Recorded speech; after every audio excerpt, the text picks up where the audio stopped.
This podcast was recorded on the ancestral lands on Treaty 1 territory, the traditional territory of the Anishinaabe, Cree, Oji-Cree, Dakota, and the Dene peoples, and on the homeland of the Métis Nation. This is Humans on Rights, a podcast advocating for the education of human rights. Here's your host, Stuart Murray. My guest today is Kyla Bernardo. Now, she's got a lot of initials behind her name. Masters of Education, I know that one. She has CCC, CGE, and CGP, which we're going to find out what all of those things mean. But I was intrigued to find out that in the United States, they refer to July as BIPOC Mental Health Month. And I can't find any research to say that that takes place in Canada in terms of the name of the month. What I do know, however, is that the lens of mental health through somebody who looks at it from a BIPOC perspective is not about a month, it's about a lifestyle. And it's about challenges and it's about issues. And when I was looking to do an episode for Humans on Rights, specifically focusing on mental health through a BIPOC lens, I spoke to a wonderful person that I had another conversation with on Humans on Rights, the executive director of Nine Circles Community Health Center, Mike Payne. And I asked him if he could direct me to somebody who could talk about their experience, what they're working on, and what they see and share with the listeners to Humans on Rights, the issue of mental health from a BIPOC lens. And so today I want to welcome Kyla Bernardo to Humans on Rights. Thank you for having me. I'm really honored to be here.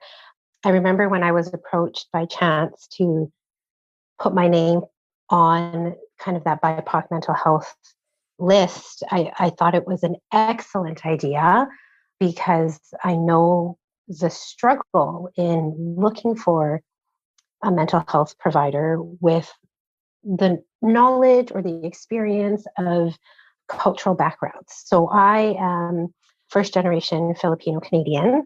My parents immigrated here from the Philippines in kind of their late teens, early 20s. And so I think that it's important that the cultural perspective in therapy is acknowledged because it makes a huge difference in people's lives. And I remember one instance when I was working in crisis services, again, kind of predominantly white people in my role and in kind of like psychology, psychiatry role. I remember one client, specifically Filipino, who came up to me and said, thank you for doing the work that you do, because it's, especially in my culture, it's taboo to talk about mental health. And so she basically thanked me for being there, which made an impact on me. And it made a huge difference. I know that what I'm doing, like I chose the right field for myself. Like this is what I want to do. This is what I've wanted to do for a very long time. And just kind of hearing her say that and having, since being on the BIPOC mental health provider list, having specifically Filipino clients reach out to me because they want somebody with lived experience and knowledge, and even kind of people who I've known throughout my life saying, hey, do you know somebody who is East Indian or, colored that I can talk to? Because again, if you look at where therapists kind of advertise for themselves, Psychology Today, the majority of the folks on there are white and female. There's maybe 3 to 5 pages of male therapists, but even just kind of BIPOC therapists is very little. And so it really limits people seeking out help. They don't look like me, so I don't feel comfortable talking to them. So Kyla, you mentioned that you knew that helping people from a mental health perspective, particularly from a BIPOC perspective, is something you knew early on that you wanted to do. But let's start sort of at the beginning. You were born in Canada. Your parents immigrated here from the Philippines. Did you do all of your schooling in Winnipeg? Yes. Yeah. And where did you go to school? I went to my elementary school slash high school. Like I went to a small private Catholic school for my entire K to 12 years. And it was actually in high school that I realized a lot of my friends turned to me for advice or want me to listen to their problems. And like I felt like this is something that I could do. Like I enjoyed that. Then I went to the U of M, again, kind of in my culture, parents immigrate for kind of a better life. And so wanting to make sure that their children have a better life. And so kind of being pushed into medicine or nursing or like fields that are guaranteed decent pay, good work, all that sort of thing. And I knew right away that I wasn't going to be a doctor. Math was not my strong suit. Biology, like any of the sciences, weren't my strong suit. So then I settled on nursing, and then that didn't go so well. I failed kind of like those initial courses and kind of, again, numbing my internal kind of, I want to go into psychology. I want to go into counseling. At that time, I didn't know that I could go into the master's of counseling psychology, but I knew kind of that was what I wanted to do. And so I was talking to some guy, and he mentioned that he was a volunteer with Teen Touch, which is kind of a helpline organization that's no longer available, but a helpline organization that helps people. They call in and you kind of help them through their issues. So I did the training for that and was like, I remember distinctly thinking, like, if I could do this and get paid, I'm set. And then kind of went from there. And I know, like, my parents kind of didn't encourage it, like doing my bachelor's in arts with a psych major. Well, what are you going to get with that? Everybody has the psych major. Like, what kind of job are you going to get? All those questions, right? Really interfering with kind of my inner voice saying, this is for you, do this. Luckily, I had a friend who kind of went down the same path as me. So I kind of followed her path. She did a post-bac, went through that, did at the time it was called Master's in Guidance and Counseling. And then they changed it to counseling psychology because it's through the Faculty of Education, but I'm not a teacher. I don't have my B.Ed. I can't work in a school. So I think they changed it to counseling psychology to open up to other qualifications. And so then from there, kind of did all the kind of schoolwork, practicum stuff. And then I decided to volunteer at Clinic with a K, big kind of organization here in Winnipeg around drop-in counseling, because I wanted to get that one-on-one experience that I wasn't provided in my practicum experience. So I sought them out, and it's a very intensive kind of training program for, I think it's 2 months. And there it reinforced this idea of, I am doing what I want to do. Like, this is what I want to do. I want to help people work through their problems, to help them realize their strengths, and then just go from there. And so that solidified, like, this is the right path for me, and never turned back from that. I just want to touch for a moment back when you were in high school and, people were coming to you to share their thoughts or get advice or just use you to listen to some of the concerns, issues, thoughts they had. At that time when you were in school, were you in a fairly multiracial environment, or were you dealing with a combination of people that were mostly white? Just give me a sense of what you were experiencing at that point that you started to get interested in. I'll just use the term counseling because you were listening and maybe giving advice. So I'll just use the term counseling. So it's interesting because all throughout my elementary, the school is in the south end of Winnipeg, predominantly white. In my class specifically, there was probably 2 other Filipino students, 1 other Chinese student, and 1 kind of East Indian student. So throughout my kind of elementary, junior high schooling, like, I felt like I was white. Everybody looked at was white. Like, I didn't see the difference. It wasn't until grade 9 that there was this influx of a lot of kind of folks from the Maples area coming to the school. And so a lot of East Indians, a lot of Filipinos came to the school. And that's when I was just like, oh, it's not just white kids here, right? Like, and that's when it kind of became more diverse.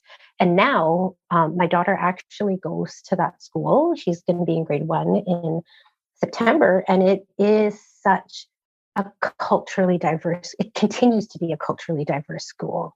It is kind of a private Catholic school, but a lot of the students aren't Catholic there.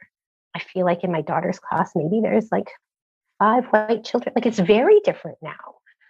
And so there's always been this kind of thing in the back of my head around identity and where you come from. And honestly, it wasn't until this anti-Asian hate movement that came up during the pandemic that I really started to focus on differences and owning that, it's okay that I had this different experience growing up, and people's cultures play a role in who they are as people. And it wasn't until fairly recently that prioritizing BIPOC or just kind of differences has been part of who I am. And maybe a year ago, I started as a therapist in a clinic that primarily serves newcomers and refugees.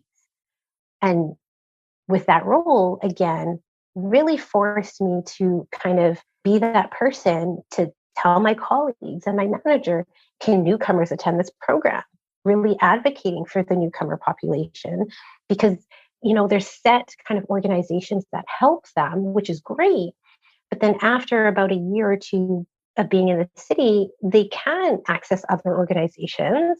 But because there's this set organizations that help them, do they feel resistant to expanding to other organizations and reaching out to other people? So I've took it upon myself and my team to really kind of be the squeaky wheel around, can these groups be for newcomers? How can we modify these groups for newcomers, right? So it wasn't until very recently that I started thinking about all of these things. Kyla, when you were in high school, did you ever feel a sense of racism or discrimination at a younger age? And I ask you that because, I'd like to get your sense of it, obviously, but then I look at it and say that when you look at how you have deeply immersed yourself in understanding the differences in the importance of a BIPOC culture from mental health, when you look back, do you sort of see something different? Or do you say, no, when I look back, I realized what I was dealing with or what was happening to me at the time when I was in high school? I think there's something that I've noticed a lot is this internalized racism, or kind of racism within the culture because of colonialization. This idea that lighter skinned Filipinos, and this is very common even in people that come from India, right? Like this idea of lighter skin is better because, kind of the Western ideal, right? Like more of this kind of internalized cultural racism versus overt racism because I'm visibly different than white people or visible minority, right? Like I don't recall any instances of racism per se, but I know that there was very much this idea of, especially from the folks that came from the Maples area to the South End, like, oh, you're very whitewashed. And like this distinction of you're not Filipino enough because of where you grew up and who you surrounded yourself with and the way that you talk and things like that.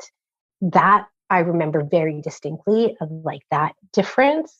So more of racism within the culture. Right. And so very judgmental, right? I mean, there's a lot of judgmental aspects about trying to figure out, who perhaps is, if I can use these terms, and please correct me if it's wrong, Kyla, but it's almost who's more Filipino, you or somebody else, depending on how white or your complexion may be, when both your parents could very well have come from the Philippines. So let me, Kyla, ask you, as you talk a little bit about your university, you've got a master's in education.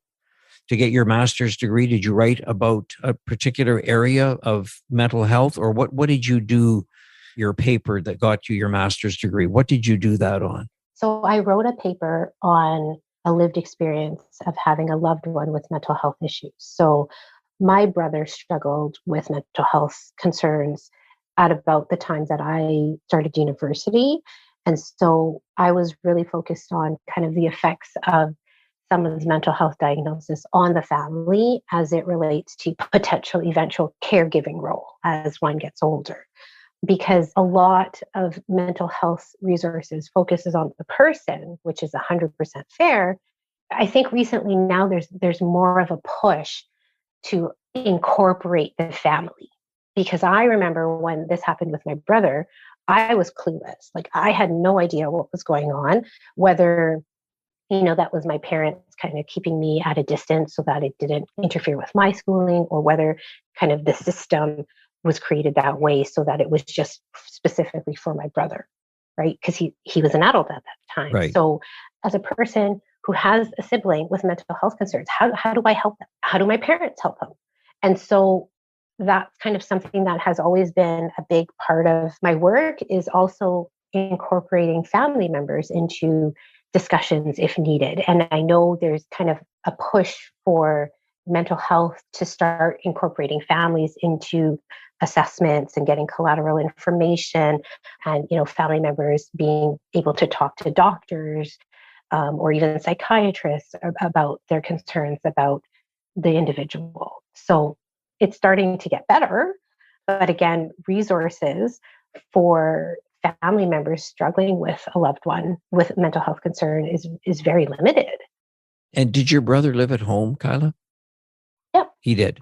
Yeah, he still does. He's on his meds now. He's working. Like everything is great with him. Like there was struggles throughout. And these are like typical struggles with mental health. Like I don't need to take my medications because I'm feeling better. Well, actually, you have to take medications for the rest of your life, right? So those kind of struggles with mental health. And Kyla, if you can share, it's a bit personal because it's talking about your brother and your family, but you mentioned that mental health was just something that you don't talk about. It's kind of from a family perspective. I mean, you do now, but I'm just talking about early stages. And I'd have to say that that is across all cultures, in my opinion. Mental health is one of those, you can't see it. Somebody has a broken arm, you're in a sling. Feel sorry for that person. You give them lots of tender loving care and space and how are things, etc. A mental health issue is just not visible. And so how did your family start to deal with the fact that your brother was dealing with mental health issues? I think it was very hush hush. There's this idea of like, I don't want to worry you, so I'm not going to give you information. Yet at the same time, as a 18-year-old, 19-year-old, like I can sense something's wrong and you're not telling me. And so at least in Filipino culture, I feel like there is this common kind of like information withholding, so as not to create concern, so as not to worry. I don't agree with it. It's important to share information just so that we're all on the same page. It's pretty hard to help somebody if they're trying to keep something from you. It's pretty hard to engage and say, how can I assist? I mean, it's a family member. Mm-hmm. I remember that being very overt, like, oh, it's okay. Everything will be okay. Not kind of letting other people know, or like other family members know, this idea of religion and just praying about it is going to help. For me, it was very odd. I mean, I went to a Catholic school my entire life. Like I get praying, but like this is not helping. And so that was kind of my mom's coping, is she prayed and that helped her. My dad kind of stuck to himself, didn't open up. Also, probably came from a generation where you don't talk about your feelings or emotions or whatever. So was there a trigger that ultimately your parents decided to seek help for your brother? Yeah, well, he's acting very not like himself. So I'm not sure if you're familiar with early psychosis or not, but early psychosis, is almost like a precursor to schizophrenia, where sometimes there's beliefs that are so kind of out there. And I remember seeing this and I like, this is so not my brother. Again, kind of with a lot of issues, he became violent. So we had to call the police. That is what kind of got him into kind of the mental health system and getting help, because it was just so far from who he was that we knew he needed help. Yeah. Thank you for sharing it. Just, as we talk about, and we're going to get more into conversations about mental health and different cultures and the impact it has on different cultures, and how, somebody like you who is involved sort of on the front line and what you're working on, I want to get there, Kyla, but I did say at the outset, you've got some initials behind your name, and I'd love you to just give us a quick explanation. So let me go through now. M.Ed, I believe, is Master of Education. I think I got that one.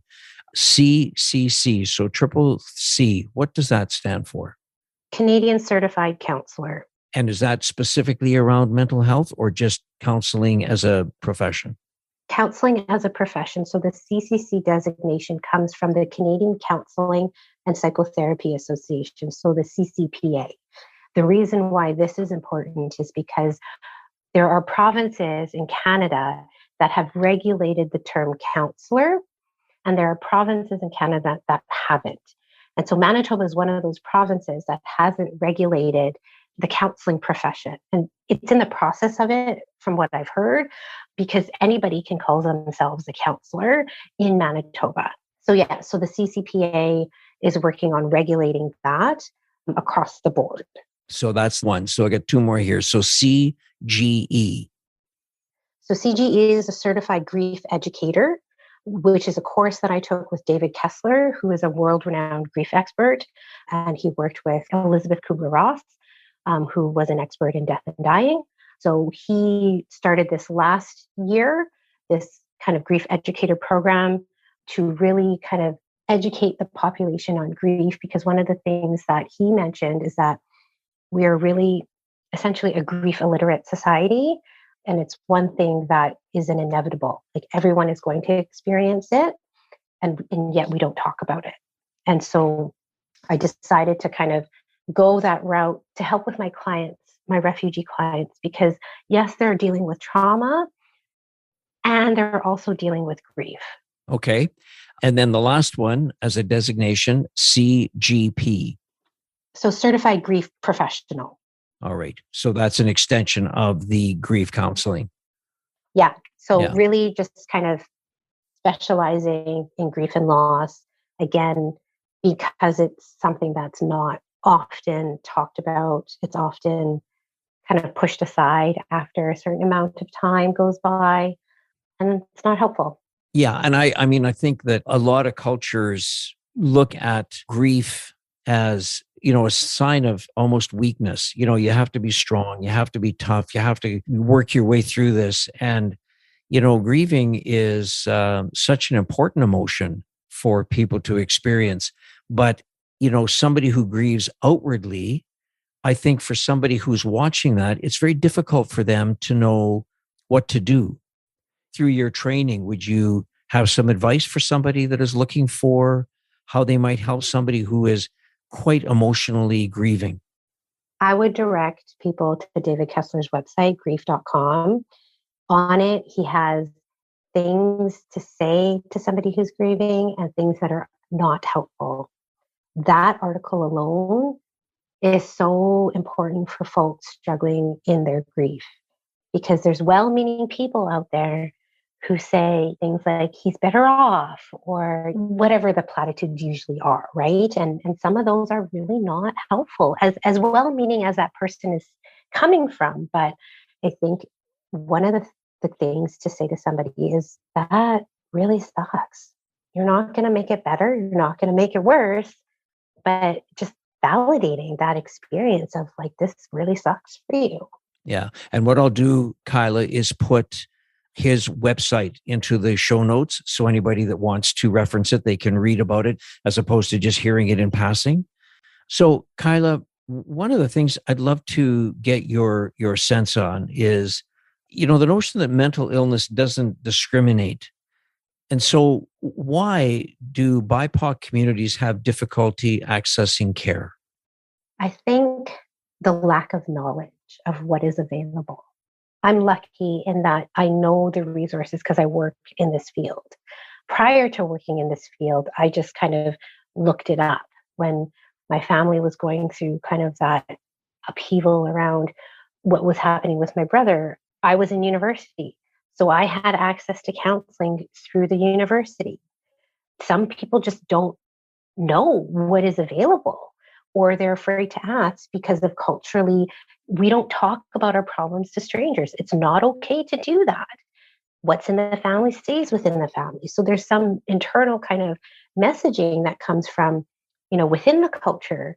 But then again, access to resources is also very questionable because some people don't realize doctors can refer to therapists, right? Some people don't realize that there are a number of community resources that offer free or sliding scale services. Those services will typically have a wait list, but they're available. Some people just don't know what's available out there. Some people think I have to talk to a psychologist. That's the only thing that my benefits will cover is a psychologist. Meanwhile, one session with a psychologist can cost $250 and a benefits package only covers $500. So that's 2 sessions with a psychologist. And what's that going to help? You can't do much in 2 sessions when the first session is mainly assessing. Right. And just on that, I think it's important that we talk a little bit about the fact that you have a website or you have an organization called Purposeful Counselling. It's an excellent website, which again, I'll put into the show notes if people are interested in going to your website so that they can get a sense of what you do. But I think that one of the challenge always is that I'm interested to learn from you, Kyla, is that, when you look at trying to understand that there are issues around mental health that we all deal with, but that there are specific issues from a BIPOC lens that make it more difficult to access. And you talk about the fact that, people aren't aware, but is there a way from your perspective or something you would like to see as a better way to ensure people know where those resources are available? I think, again, the only way to reduce stigma is to talk about it. And so it's about getting people in the community talking and feeling comfortable talking about mental health issues and what they've struggled with. I mean, it's the same thing when we see celebrities struggling with mental health issues, normalizes it, makes people more likely to want to talk about it, right? I think that's where the whole Bell Let's Talk movement came from, was having these Olympians talk about their struggles. And I mean, it could be as small as in a mosque, in a church group, in something, talking about, mental health struggles. I know one of the things that I've started to do in my job with kind of the newcomer population is working with an organization whose staff is all newcomers who've been in Winnipeg for about 2 to 3 years, and really talking to them about anxiety, what that looks like, depression, what that looks like, and letting them ask me questions about what's helpful, what's not. And that normalizes it for them. And my hope in doing that is then, because they work within the community, they work within families, my hope is that they talk to their friends and their clients and families about what they've learned when talking with me. And then somebody from their community then reaches out to their doctor, who then refers them to me. Because when it comes from somebody that they know, they're more likely to do. And so, the Purposeful Counselling website, that's my private practice. My private practice gets known by word of mouth usually through clients who see me, had a good experience, and want to recommend to their friends. And it's in the talking about it that normalizes it for people. And have you given public talks, about this through your career? Is that something you've had the opportunity to do? No, I haven't done any public things.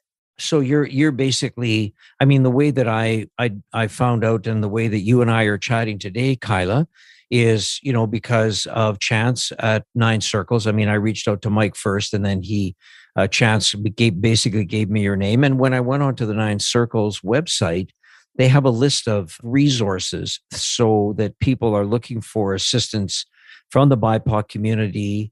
Probably, one could even say the whole LGBTQ2+ community also, looking for resources to go to. So that also is a very robust website that they have on Nine Circles. Kyla, I wanted to just ask a couple of things. You mentioned as your community volunteer experience that you were a drop-in counselor at Clinic, which again is a wonderful organization here in Winnipeg.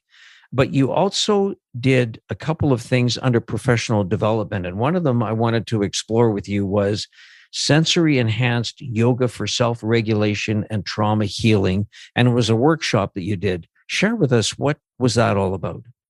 The reason why that I was drawn to that was a colleague of mine. She is an occupational therapist, and she actually pointed me to this. And we were working as therapists at the time in a brief treatment kind of model. So whenever we came across trauma, it was very hard to do any sort of quote unquote trauma work in 6 sessions or less.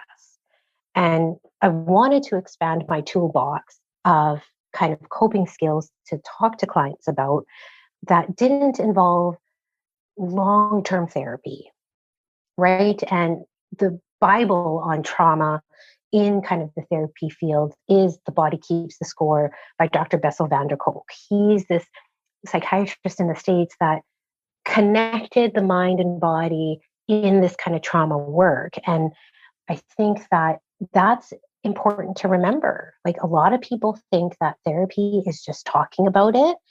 But one thing that we all have to know is that the mind and body are fundamentally connected. And so trauma is often held in the body, which means talking about it might not actually help.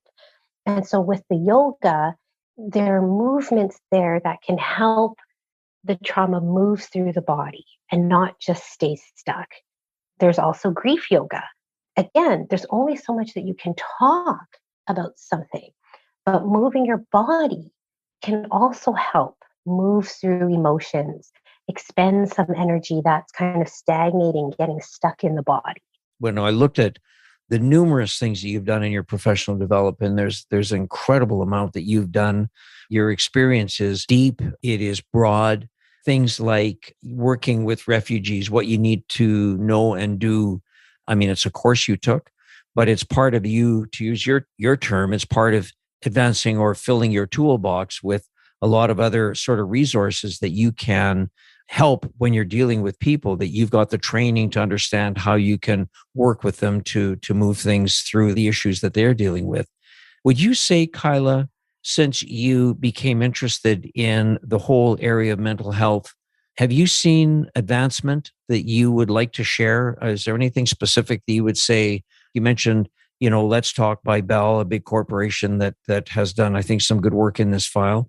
But if you look locally, is there something that you would say locally, there's been some really, really good things that have happened? I just get excited when people talk about mental health, or I get excited when people say they're going to therapy and talking to a therapist, because again, it's all about normalizing therapy, seeking help and getting help, right? Like you said, mental health is very hidden. We don't know what people are going through until they stop doing what they're doing. Again, prime example is the whole like Shawn Mendes stopping his tour because of mental health reasons and wanting to focus on his mental health. Like, the fact that people are actually talking about it and saying, hey, I'm going to do this for me is so important. And I just think that anybody can seek out help. I know a lot of people, cost is a concern, and I know a lot of private practice therapists who are willing to offer a sliding scale, right? Like, some people just don't ask because they don't know. Right. Is it fair to say that access to some of these resources are limited by somebody's financial ability to get access to them? Oh, 100%. And that's why I always talk about those organizations, the community organizations that offer free or sliding scale. Or if you're a student, a university student, I know the U of M has a counseling and career center, and I know the U of W has the Aurora Family Therapy Center on campus, right? And so it's kind of being aware of what's available to you. And even as a university student, sometimes they buy into kind of the health coverage that also covers therapy. People who work and have benefits, It's worth checking to see your benefits if you have therapy. Yes, you can have therapy for psychology services, but you may also have therapy for social work services as well. Right. Yeah. No, great advice, Kyla. We've been talking a lot about mental health. We've been talking about it through a BIPOC lens. If there was one takeaway that you would like anybody who's listening to take away from, with the value of saying, I learned something. I really learned something that is specific around mental health from a BIPOC lens. What might that be? The struggles that you're going through, ultimately, you're not alone in that. There's somebody who's been through that.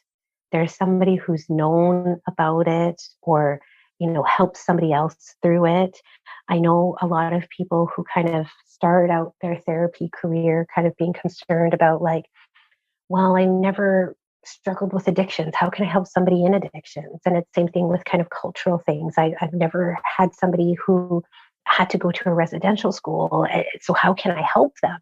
And you don't have to have lived experience. You have to be able to hold space for those people and for the people who are like, well, I can't talk to somebody who's never had an addiction before. Think about it.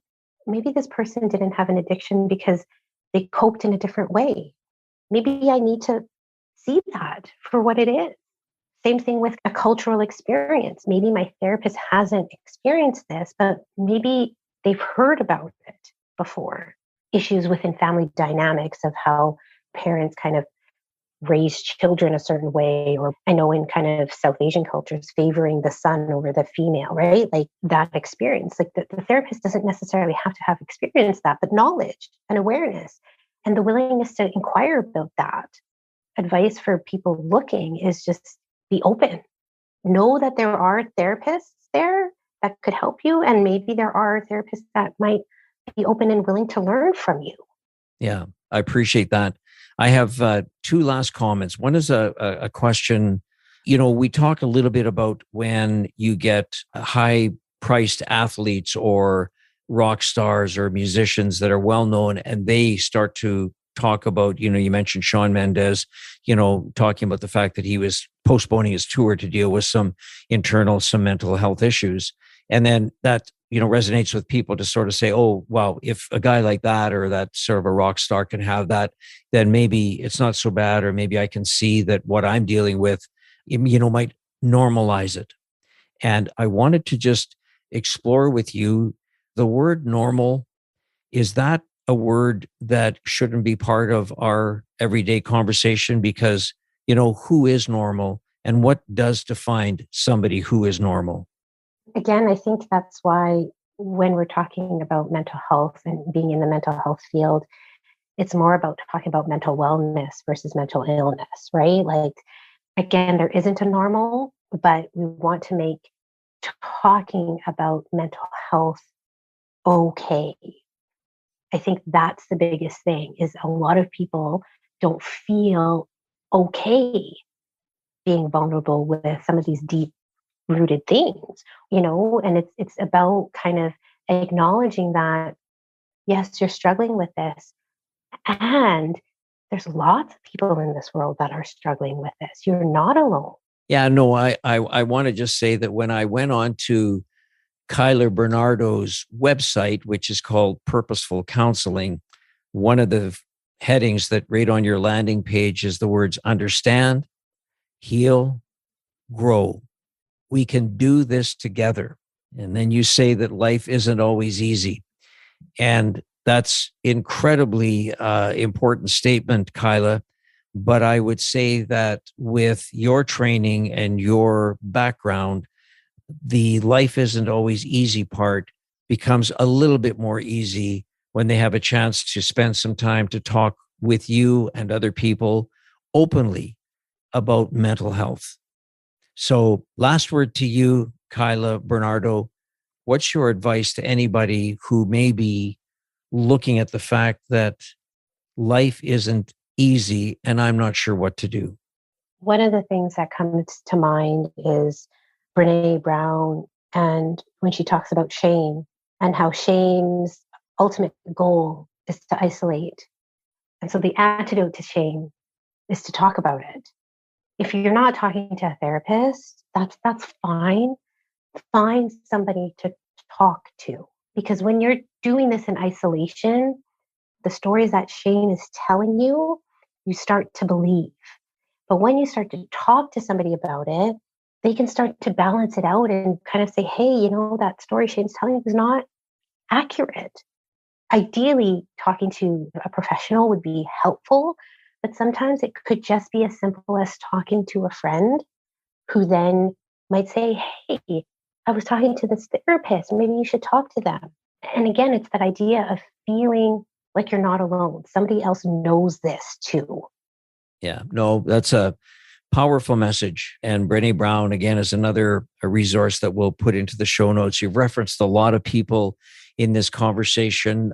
You've been very open with your comments. And I just want to say thank you for taking some time to share who you are, your lived experience, and the way that you are there to work with people, particularly in the BIPOC community, through mental health issues. And that can only make us a stronger and a better community. So thank you so much for sharing your time with me today. Thank you for having me. I'm so honored to be able to talk about this because I live and breathe this. And so to just be able to talk about it is big. Humans on Rights is recorded and hosted by Stuart Murray. Social media marketing by the creative team at Full Current in Winnipeg. Thanks also to Trixie May Bituin. Music by Doug Edmond. For more, go to humanrightshub.ca. Produced and distributed by the Sound Off Media Company.